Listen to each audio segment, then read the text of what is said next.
Hi, so I'm just going to do a video entry just because I tend to waffle on. And if I'm recording myself waffling on, then I guess that makes it a little bit easier to get it out there. And I guess the emotive aspect of a video clarifies certain things that can be lost in just reading, like just hardcore text. So I'm just going to talk about my journey on this course. Module 2, that is, and how I found it. So let's just put a few things out there. The course itself has been brilliant. I've learned a lot, especially about communities of practice. I read a lot of people like Wenger's books, and just basically it's helped me reflect on how I do things in basically at work and with friends, and how to better share skills and skill sets and experiences. And I actually took two of the things and talked about it with my colleagues at work, and we're actually putting a few things in place. So I've benefited from it in a kind of a tangible way, really, not just getting things down on paper. So the course has been great, brilliant. Dr. Cranmer, you guys out there with the peer reviews and commenting on entries that I've wrote and reading other people's entries, brilliant. And the structure of Moodle, again, I love Moodle, I think it's great. It's been brilliant. I can't complain. What I have found tough is external things, and just again, if there was a Pandora's box for each person, I wouldn't open any of them to trading with mine, because chances are your guys' boxes have a more challenging set of circumstances than mine. Some of you guys are parents, you have kids, some of you guys probably have jobs that are more demanding than me. A lot of you are lecturers in universities. One of you is like a paramedic, saving people's lives on a daily basis. So, I'm not complaining about my set of circumstances. I certainly probably have it easier than most. But everything is relative, isn't it? Everything is relative to your own life and your own journeys, and this is really just speaking in relativity to me and what I've had to deal with.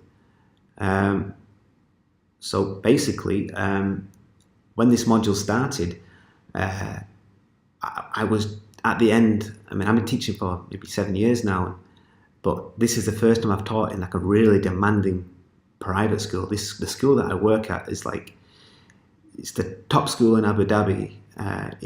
It expects its teachers to work from 7 till 5.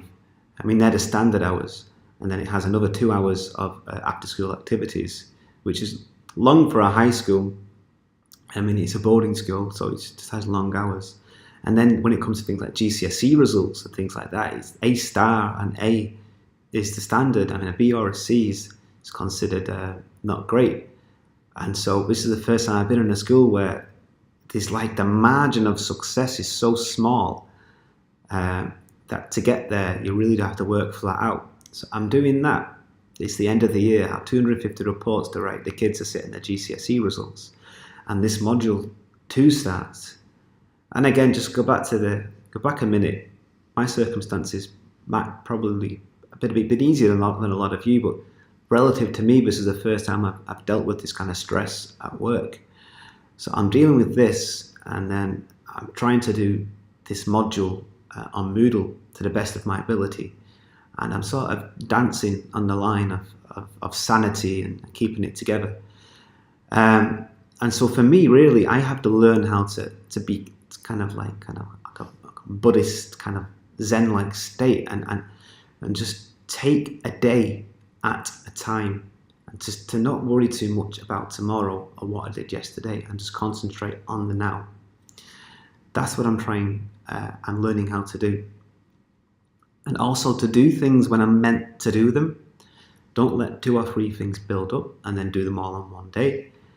I'm trying to do 45 minutes a night on the PhD, and then dedicate one of the days of the weekend.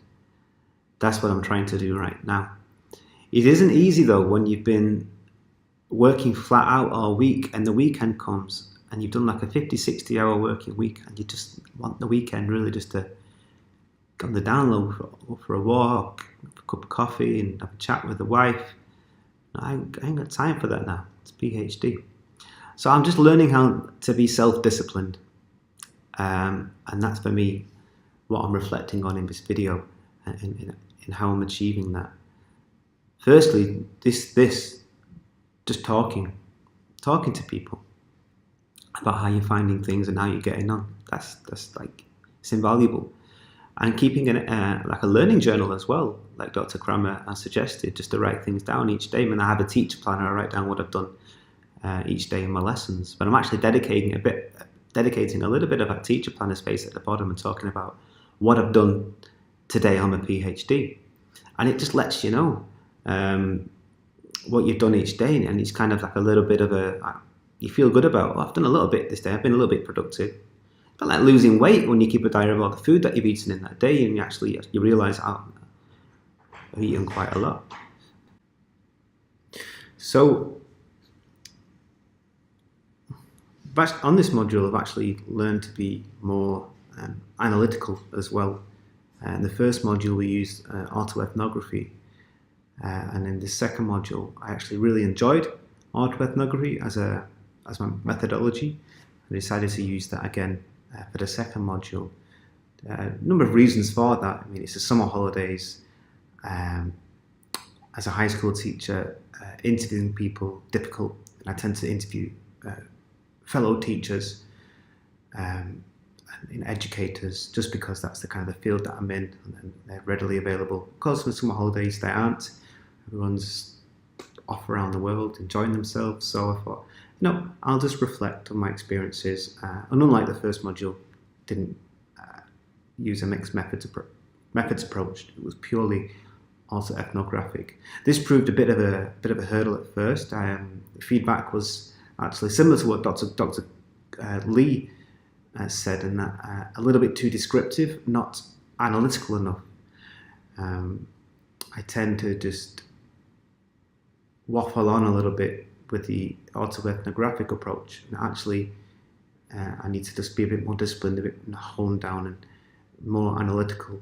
And so as a consequence of that, I'm learning things like Mendeley, and reading more journals, and using more references, and just altogether just being a little bit more disciplined. So that's something I think I'm getting better at, but still a long way off anything close to really good.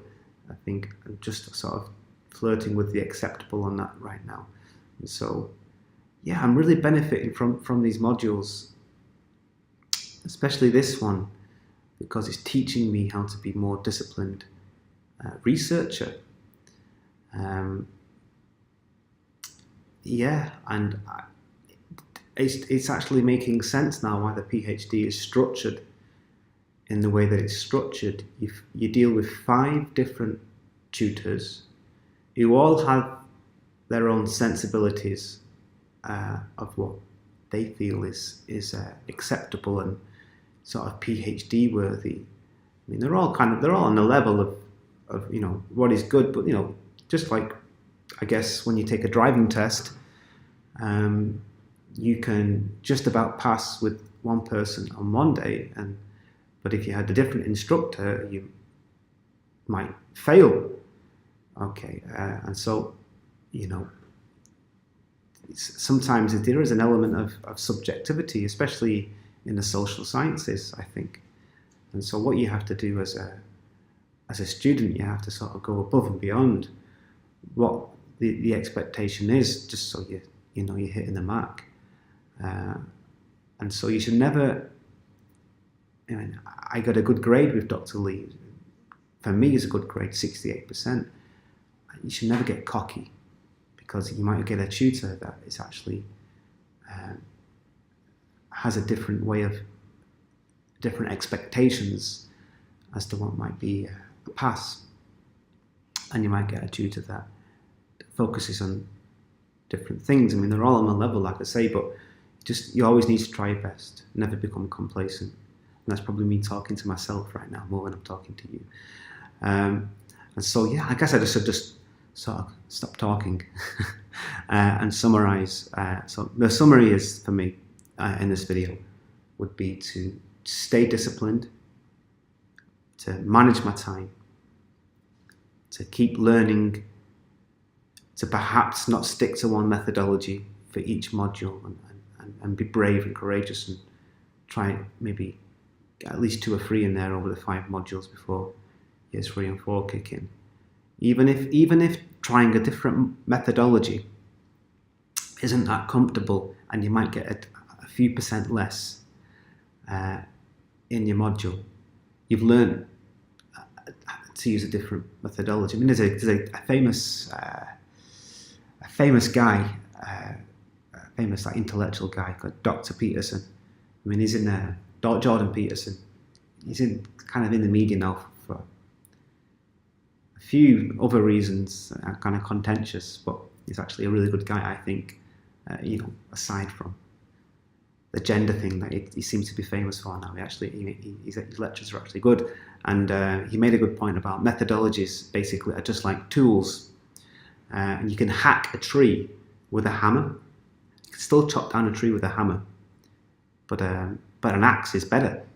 So autoethnography might still get you to the same point, but there might be another methodology which is actually better and gets you there quicker and easier. It just means you're having to learn that methodology.